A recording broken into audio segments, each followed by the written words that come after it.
You're listening to Heroes in the Moment. What's up, heroes? I'm Michael. And I'm Nathan. And today we're back bringing you Loki, episode 3 and 4. We're back! We're back. We're back, baby. After some hiatus of, we're busy. We're busy. Yeah, people. I mean, we're busy. No, we took a week off because we were doing like weekly things. Yes, and I'm a student teacher, so I have a lot of responsibility there. Yeah, he's raising the younger generation. That's right. I'm molding them and shaping them. A society. Creating a new world. Sound like a villain here. It does sound kind of villainous, doesn't it? But maybe I am. All right, so we're going to get into the 2 episodes, Loki 3 and 4, with you guys today. So let's just get right into it. So with this show, honestly, like, it's so crazy. I guess that's the term I would like to use. It's wild. Listen, man, and this is completely different than anything they put out recently. Everything they put out recently feels very corporate. It's very simple storylines, and they're just pushing something forward to a movie or setting up a character. But here, it's like an original storyline. It does. Like it's deeper I and love deeper. that. I love that it's original. I love that it's true to the storyline, but it's also different than what we've seen in Marvel before. Yeah. I still kind of have mixed feelings. It's weird. I mean, some of the show is like really good because like episode 2, I really was not a fan of. Yeah. But then 3 and 4 was so different again, and it's really weird with me. But because of episode 3, and I was like, this was really good, and then the ending of episode 4, I was like, okay, I really like the show, but still, I'm in that line where I don't know. You know what I mean? Yeah, I think if it continues with how good episode 4 was, I think this has potential to be better than the first season. It does. But this was by far the best. Oh yeah, episode which of the makes me a little bit like weirded out by what people were saying originally. Press got the first 4 episodes originally, and they were able to watch them ahead of time. And they were like, okay, it's not as good as Loki season 1. And I'm like, to me, it feels like it's on a trajectory to possibly be better and possibly the best Disney Plus story we've gotten. But I don't know. I mean, we still got 2 more episodes to see, and will they be able to wrap this up in 2 more episodes? I don't know, and that's a big problem that Marvel's gone through recently is that 6-episode formula that we both hate. Yeah. So I don't know, but first, let's get into episode 3. We're going back to the 1800s, and all I can say is before I say anything else, we got Miss Minutes back, and she is more terrifying than I've ever seen before. Dude, she's something horrifying. Else. Like they saw how like we got a little bit fear from her, and I feel they like played on it. They played on it. I feel like and it works. So it does. Well. It works so well because at first you're like, why is this cartoon character like relevant? And then you're like, she is freaking horrifying, dude. Yeah. Like every single time she's on screen, like in episode 4 specifically, when she was just smiling and laughing when those people are going through that gruesome death. Yeah, when they're dying and she's just staring at them. And she's just with a smile on her face. Well, it makes sense too because episode 3, it talks about she was created as chess AI. Right. So she has no feelings, she has no emotion. She's like completely loyal to to He Who Remains, right? Right. So, he just added a couple extra programming now. She just serves to do his bidding. And she's dark and she is scary. Yes, bro. She's so scary. But we got Ravonna Renslayer back as well, which I like Ravonna this season better than I did the first. Yeah, far more. They're definitely delving into her character a lot more. And I appreciate them showing the relationship she has with He Who Remains and then also Kang variants. He's playing her absolutely. And that's just like the comics. Yeah. Because obviously they had a relationship in the comics, but Kang was just playing her the entire time until she finally realized. I mean, he's a manipulator. He's just trying to get to the top. He's using her. He is, absolutely. But I love seeing them back and them using and giving the TVA manual to a younger Victor Timely, who we find out is one of the Kang or He Who Remains variants that we will see. So that's the loop, right? The continual passing of that. That is the continual passing. That manual, That's what happens. So I'm wondering, like, does Victor Timely become He Who Remains? Or what's... I don't think that's so. The confusing part with all of the variants and stuff. It's very hard to explain, especially to a casual fan. So, and listen, I'm getting lost in it, to be honest. I agree. I'm getting lost, too. I'm really lost. It's hard to explain, especially with that Ant-Man and the Wasp Quantumania end credit scene with all the Council of Kangs. Yeah. It's like, where is this leading to? And then obviously in our news podcast, wink, wink, go listen. Let's see what's when it gonna comes happen. out, we're going to talk about a little bit of what's going on and what they might be turning towards. And we're like, how are they going to solve these plot points? If they do decide to keep the whole Kang storyline, I do think that the big bad Kang that we're going to see later on, we haven't seen yet. So, I mean, as we saw... that's what I think. I think that... You know what? I'm getting ahead of myself because this is stuff that happens in episode 4. But I think we haven't seen Kang yet. Okay. That's what I think. All right. Well, we'll talk about that in a minute, but let's just get back to our 1800s, right? So we get Loki and Mobius going back in time. And again, They are honestly, to be honest, their chemistry in this show of Mobius and Loki and Owen Wilson and Tom Hiddleston is probably one of the best chemistries I've seen in just television movies. Like It's the on chemistry point. between those two actors, you can tell in real life they're friends, and you can see it translate into Yeah. the show, and it's fantastic. Yeah. Like they are the highlight. You have like a comedic actor and then a drama actor. Right. And those two genres are like really correlated. Yes. And they pull it off perfectly. And they pull it off so well. You know? And, it makes me love Loki even more because, I mean, I like Loki and always did. But now, with Loki and Mobius, it's like it's a whole new almost character, but like I love him more. Yeah, it's like they're fusing together to make one person. It's going to be something like they're having a baby. They're going to turn into a jet ski. It's going to be glorious. It's going to have a glorious purpose, I should say. But it's legendary, the duo that they go. So we see them going back to this kind of circus-looking area after we fast forward a little bit after Miss Minutes and Ravonna give a younger Victor Timely the TVA manual. And we see the rise of Jonathan Majors as Victor Timely. And I got to say, his acting here is good too. It's insane. And this is by far, I think, the best variant of King that we've seen. I love Timely's character. Yeah, I agree. But it's cool to see that, like, even in the 1800s, you can just see his character shine through. Someone who's just completely selfish. Oh, yeah. Who cares only about themselves, and then they don't want, like, anyone else around them. And I love, like, the little stutter that he has. It's like that act, like he's afraid, or he's showing that it's like, I don't know. I didn't do that. I didn't, but in reality, deep under the surface, he's a villain too. Yeah. And it's cool to see that, like, no matter what variance you are, this guy is not that good. Yeah, this guy is bad. Yeah. And no matter what world. And it was really good. And Jonathan Majors, shout out. I mean, his acting was really good. It's really good. That's when this show is nailed. Its casting, its actors is just so perfect. It's hitting on point. It is absolutely on point. We've talked about that with Kiwi Kwan, Owen Wilson, Tom Hiddleston, now Jonathan Majors. I mean, just everybody in it is particularly really well. Now, one part of the show that's hindered me a little bit, I gotta say, is Sylvie, to be honest. In season 1, I liked her character more, but in this season, I feel like that her character is the low point of this show. I do think so, and I think just she doesn't hold that much importance to the show. She doesn't. I mean, because the first season, a lot of it revolved around her relationship with Loki. Right. And it was good. And it doesn't for the second season. So it's like, why should we like her now? Right. And then the ending with her killing He Who Remains, okay. Maybe they could have twisted that differently, had her die after she killed him or something like that. Yeah. Because honestly, her character is just here to be here.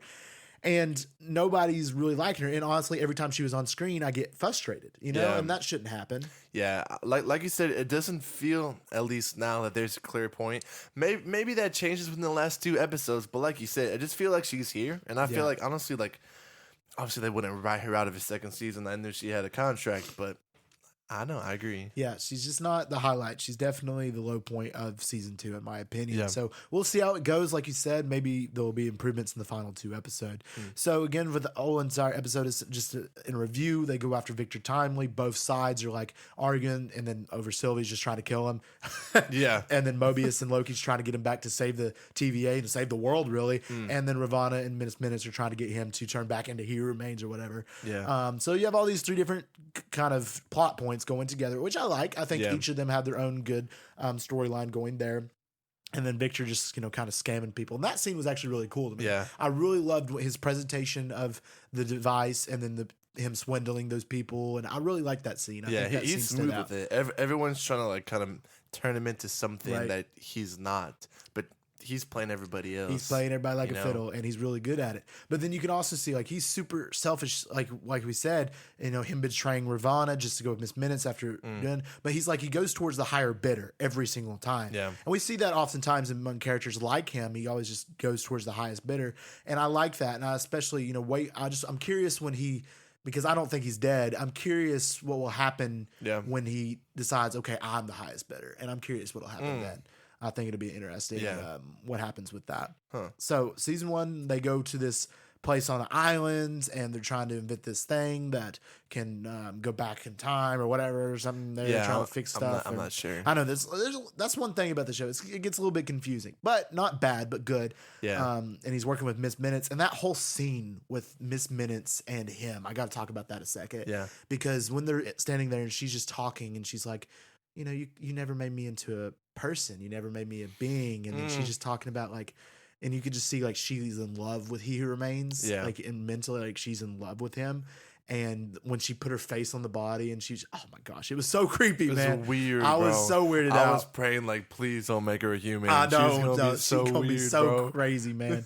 But she's the real villain. Yeah, she is wild, She is the villain. But that scene in particular, the acting was good. I got to say that. So shout out Tina Turner for the voice acting, and then also, of course, Jonathan Majors there as well. So then they go back to the TVA, and then they send Ravana back to where He Who Remains at the edge of time with Miss Minutes, and that's where the episode 3 ends. So what do you think? A little overview. I thought it was good. I mean, obviously the big part of this is, seeing Victor Tomlin's background. Right. And kind of understanding his motives in this character, who he's always been. It just kind of establishes that, like, no matter which version of Kang it is, it's Kang. Right. Eventually they're all going to try to become the same, They're all selfish at nature and they all want to rule. Yeah. So obviously, it was a little build up to episode 4. Right. But I thought it functioned pretty well as an episode. Yep. So let's get into episode 4. So episode 4, everything is just going crazy, right? Yeah, it's wild the entire time. A mess, right? You got the TVA on one side and then the edge of the reality on the other. Like the what do they call it? The time, not the...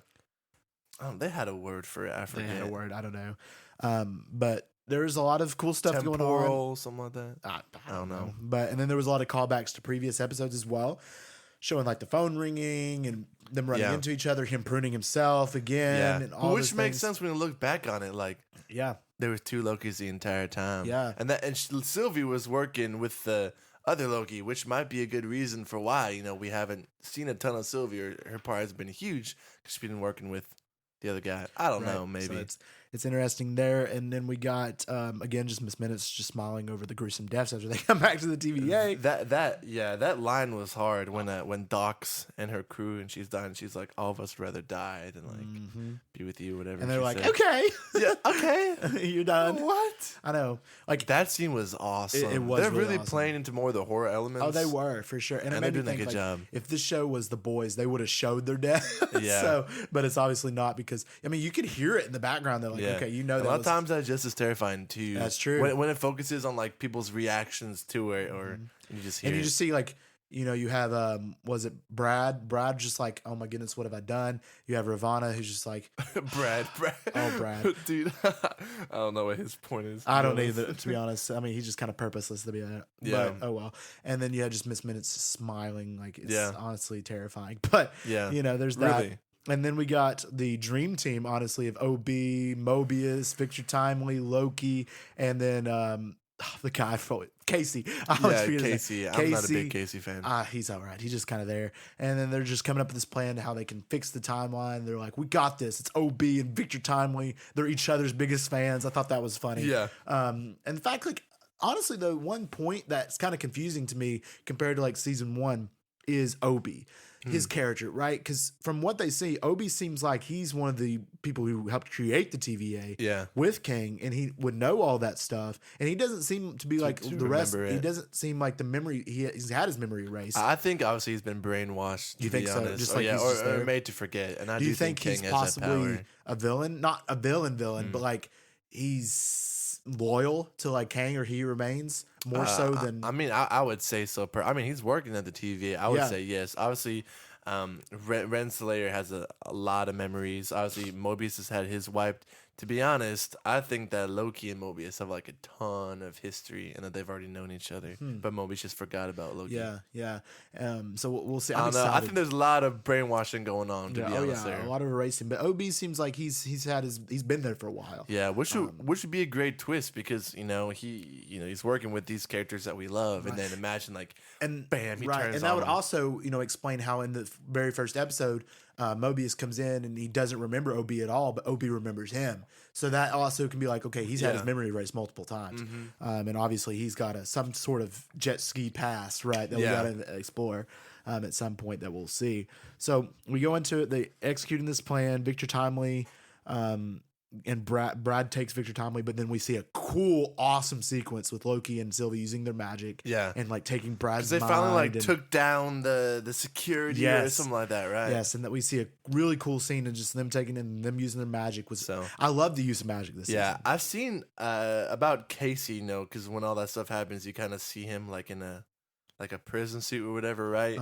And I've seen a bunch of theories saying that he was one of the 3 inmates who escaped from Alcatraz because they never found him. So apparently the theory is that the TVA stepped in when all 3 of them were escaping from Alcatraz, took him out, wiped their memories, and then made them employees. That's an interesting theory. Think about it, because it looks like he's walking through a prison. Yeah. That could be. I saw that. I didn't come up with that, but I think that would be cool. That would be kind of neat. But that's what episode 5 will be about. I think it'll be about Loki time slipping and seeing all these characters pass. I think so too. I think 100%. It's pretty obvious. The next episode will be what you said. Everybody's going to be reverted back to their actual selves and our actual realities. Mobius is going to be riding them jet skis, and then Loki's going to be himself. But seeing all that, so I agree. I think Mobius used to sell jet skis, because if you look like the trailer for the first for the season, at least, like I've rewatched it since the show's come out, and there's only been a couple of stuff that hasn't been shown, and one of it is where Loki time slips in front of a jet ski shop. Yep. You can see in the background. So I think it's possible that they meet there and that he's selling them. Either that or he's buying one there. I 100% think he sells them. He has to sell them. Yeah, he does, and we'll see that. And then we see we get into they execute their plan. They go to get that, and then we see Victor Timely just like I could do it. I'm confident. Let's get it. No fear. Yeah. And then he just gets obliterated. Yeah. Poor guy. Just gets ripped to pieces. Absolutely. But I think the whole time, like all this chaos, everything that's wild, man, I think it all plays into He Who Remains plot. So like the whole thing, like with the snake and like the like, what's it called, like the Ouroboros or whatever they talk about. Yeah, it's a cycle of destruction and rebirth, like a snake, like eating itself. It's just like a loop and a loop, and I think it's controlled by He Who Remains. I think everything with Victor Timely, with the book being dropped off, planned to with them figuring out time travel, it keeps on looping and looping. However, then this episode, I think that's where it deviates. Yeah. I think when Victor Timely dies in this whole like big explosion, I think that's the start for the deaths of the Kangs. So I think after this moment, all the Kangs that we know are going to be fighting each other to make it to the top. The final one comes out, will be that's the Conquerors. Like I said, I mean, the whole thing seems to be a loop, just like, just like a snake eating stuff. I do think, actually, I think we've seen Kang, the main Kang. I think even though Ant-Man and the Wasp: Quantumania is not as good a movie, I think that's him. I think that's that Kang. I mean, just the way, because he was objectively the best part of that movie. And a bunch of ants be him. Ain't no way that's true. But the way that they wrote it, he was the only one that was the conqueror and the one that dressed up and was the one. But he could have been lying though. He could have been. Thing. It could have been. Imagine he was one of the weakest, which actually might work. Imagine he was pretending to be a god because he couldn't be anybody else. Right. So we'll have to see how that turns into. Said, he's a manipulator, as we see in the show. So we have no idea if the flashbacks we see from his perspective are true or not. Yeah, they're gonna have that'd be interesting. The one thing, it's all interesting, and I'm glad we're starting to see a possible build to something now. Yeah, but also it hinders me a lot too to think like this is a big storyline. Are they going to execute it properly when it's time to explain? Yeah. I think personally, it spells good news that they're doing this with 2 episodes remaining. I think it'd be a big case if this is episode 5, and you're like, you got one episode to wrap it up. Little panicky. Next episode, they wrap up how these characters got here, right? Who they are, and then the last episode, I think, will make way for like all the Kangs and all the multiversal stuff. So I think as of right now, the show's on a really good trajectory. And I hope it executes as well. It's got 2 episodes to do so. I'm excited for episode 5 specifically just because that crazy ending with all of them just going into the white blinding light. Yeah, that was wild. That was. And it makes me excited, but also a little bit nervous too. I'm nervous because of the track record with Disney Plus shows. And then I'm nervous with just the ideas of what Marvel's done recently and also what they're planning to do. Also, a little segue to weekly recap. Check that out when we release it. But knowing that ahead of time, it's like, okay, what should I do with this information? What should we do? So it's a little bit of questioning, but I am excited and I hope it finishes off on a perfect note. I won't even say good note. I'll say perfect. All right. Because it needs it. Yeah, it does. All right, guys. If you've enjoyed this episode, let us know by giving us a review and a download. Our podcast, Heroes in the Moment, is available on all major podcast platforms, so go ahead and check that out. If y'all want to stay up to date with our news, announcements, our new episodes, check out our Instagram, Heroes in the Moment. And we just want to thank y'all for listening, and as always, we love you 3000.